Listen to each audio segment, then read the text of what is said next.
시청자 여러분 안녕하십니까. 소통으로 정책을 만들어가는 장성철TV 장성철입니다. 국내외적으로 여러가지 어려운 일들이 많이 발생을 하고 태풍 피해가 발생을 하고 외환 시장이 불안해지면서 그러면서 물가는 계속 오르고 이런 뉴스들이 우리 주변을 전부 에워싸고 있는 요즘에 지난 한 달 사이를 뒤돌아 보니까 정말 놓쳐서는 안 될 뉴스가 있었습니다. 우리나라의 안보와 관련된 아주 중요한 뉴스였는데 언론에 한두 번 보도가 되고 사회적 논의가 일어나지 않아서 저 장성철TV에서 의견을 담아서 여러분께 말씀드리고자 합니다. 오늘 제가 드릴 말씀은 한국의 독자적 핵무장 논의 시작해야 한다, 이 말씀을 드리고자 합니다. 태영호 국민의힘 의원이 미국 하원을 지난 9월 15일 방문을 했는데요.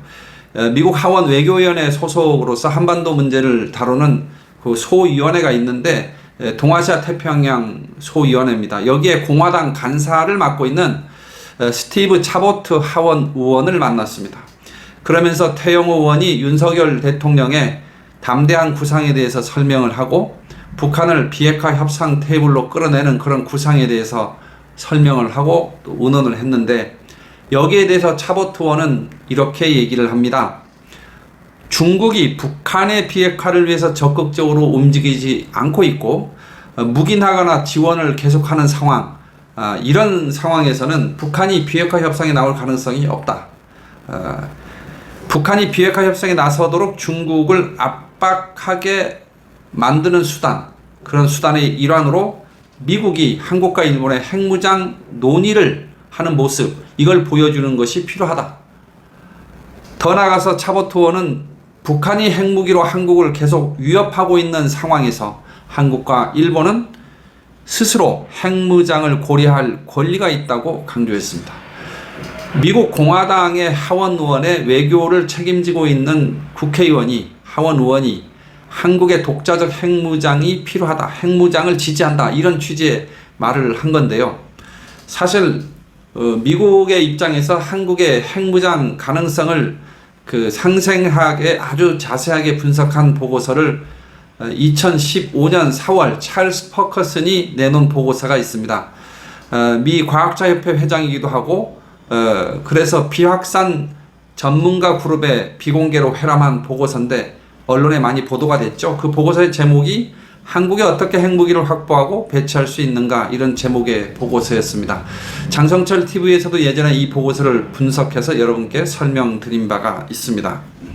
이 보고서에서는 현재 한국이 국제 비확산 체제의 강력한 수호자일 뿐만 아니라 미국으로부터도 확장 억지력을 제공받고 있어서 핵무장에 나서지 않을 가능성이 지배적이지만은 동북아 정세의 변화 속에서 국가안보가 중대한 위협에 직면할 경우에 핵무장 길에 나설 가능성이 있다, 이렇게 전망을 했습니다. 특히 이 퍼거슨 보고서에서는 동북아 지역 안보 환경 전개 상황에 따라 가지고 미국은 비밀리에 일본과 한국의 핵무기 개발을 환영할 수 있다. 이러한 태도는 미국의 핵 비확산 정책의 후폭풍을 불러일으킬 수가 있겠지만 북한이 핵무력을 발전시키고 주요한 동맹 세력인 한국과 일본이 북한 핵 위협에 노출될 경우에는 미국의 선택지는 몹시 제한적일 것이다, 이렇게 얘기를 하고 있습니다. 여기서 우리가 주목해야 할 것은 과연 미국이 한국이 북한으로부터의 핵 공격이나 위협을 받았을 때 북한으로부터 직접적인 핵 공격, 2차 핵 공격의 가능성을 감수하고라도 북한에 대해서 핵무기 공격을 할 수 있겠느냐, 다시 말해 핵우산을 제공할 수 있겠느냐 하는 부분에 대해서 실질적인 현실적인 접근과 이상주의적인 접근이 미국 조야에서는 현재 충돌하고 있다, 이런 상황을 여러분께 우선 말씀을 드리고 싶습니다.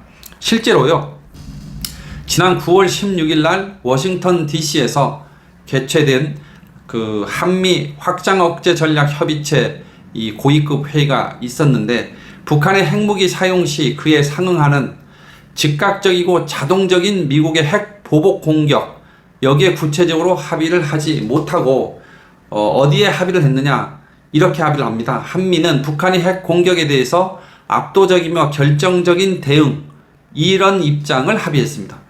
압도적이며 결정적인 대응과 즉각적이고 자동적인 핵 보복 공격, 어느 게 더 강력한 표현이겠습니까? 즉각적이고 자동적인 핵 보복 공격이 훨씬 강력한 건데 여기에는 합의를 못하고 압도적이며 결정적인 대응, 이런 입장에 합의를 한 거지요. 사실 북한이 전술 핵무기를 사용해서 남한을 한국을 공격할 경우에 미국이 북한의 핵 보복 공격을 감수하면서까지 전략 핵무기로 압도적이며 결정적인 대응을 할 수 있을 것인가? 다시 말하면 압도적이며 결정적인 대응이라는 것이 전략 핵무기로 북한의 핵 공격에 대한 보복 공격을 하는 걸 포함하는 것인가? 이거에 대해서 의문이 드는 게 사실이다, 이렇게 보는 겁니다. 그래서 현재 미국의 공화당 의원이 한국의 독자적 핵 무장 지지를 사실상 공표한 현재의 상황은 한국의 독자적 핵무장의 가능성을 논의하는데 매우 중요한 터닝 포인트가 될 수 있다, 어떤 계기가 될 수 있다, 이런 관점에서 미국 하원의 차보트 의원이 얘기한 거를 전 예사롭게 보지 않고 뭔가 논의의 기폭제로 삼아야 되지 않느냐, 이런 말씀을 드리는 거거든요. 한국의 독자적인 핵무장을 통해서 남북한 간의 핵 균형을 실현하는 것이 오히려 한반도의 평화를 가져오는 것이 아닌가, 저는 그렇게 늘 생각을 하고 있습니다. 북한이 핵무장을 하기 이전과 핵무기를 개발하려고 했을 때와 북한이 독자적인 핵무장을 이미 사실상 갖췄다고 판단되는 현재 시점까지 북한의 비핵화만을 정책의 목표로 삼는 것이 과연 합리적인가에 대해서 근본적 의문을 제기하는 것입니다. 남북한 간의 핵 균형을 실현하는 것이 오히려 남북한 간의 경제협력과 교류를 촉진시킬 수 있고 또 그것을 바탕으로 해서 한반도의 새로운 평화와 안정의 시대를 가져올 수 있다, 이렇게 보는 것이고, 그런 차원에서 다시 한번 한반도에 있어서 한국의 독자적인 핵무장, 이 논의를 우리는 지금부터 시작해야 된다, 이 말씀을 드리면서 제 방송 마치겠습니다. 여러분 감사합니다.